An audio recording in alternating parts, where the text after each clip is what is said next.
L'Afrique est laissée de côté dans l'architecture financière mondiale, une réalité soulignée par Emmerson Mnangagwa, président de la SADC, qui insiste sur la nécessité d'une réforme pour garantir des résultats optimaux. Selon lui, les défis de l'Afrique, notamment en matière de résolution de la dette et de financement climatique, exigent une attention mondiale accrue et des instruments financiers adaptés.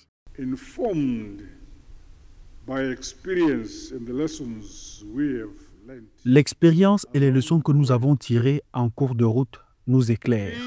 L'élément clé à cet égard est que la conservation doit être inclusive et impliquer les gouvernements, les communautés locales, les chercheurs et le secteur privé.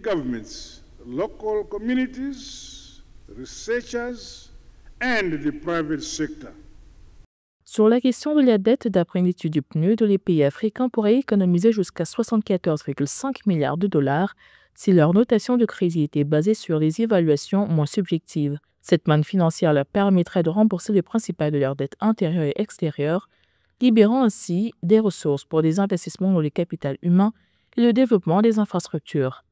Parmi les éléments de l'architecture financière mondiale qui ne répondent pas aux besoins spécifiques de l'Afrique, figure également le financement pour le climat.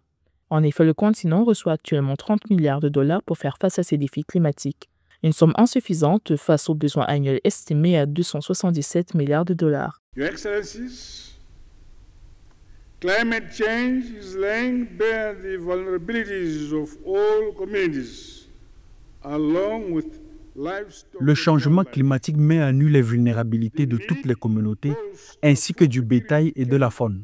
La nécessité de renforcer la sécurité alimentaire ne peut donc être mise en exergue.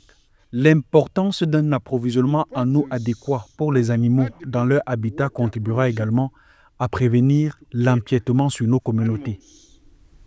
In their habitats will also go a long way in preventing encroachment into our communities. Pour Emmerson Mnangagwa, il y a nécessité de débloquer des capitaux privés pour le développement car les finances publiques ne peuvent à elles seules combler le déficit d'investissement du continent estimé à entre 100 et 150 milliards de dollars par an. By the same token, robust and responsive socio-economic models must be developed. De même, des modèles économiques sociaux solides et responsables doivent être développés afin que les avantages financiers de ce secteur profitent à des aspects plus larges du développement local, tout en renforçant la résilience et l'autonomie des communautés au sein de nos pays. Building resilience and empowering communities within our countries. Dans l'optique de libérer le potentiel de transformation du continent, la Banque africaine de développement estime qu'il est crucial de combler un déficit de financement annuel d'environ 402 milliards de dollars d'ici 2030 et recommande de donner la priorité aux investissements dans l'éducation, l'énergie, l'amélioration de la productivité et les infrastructures.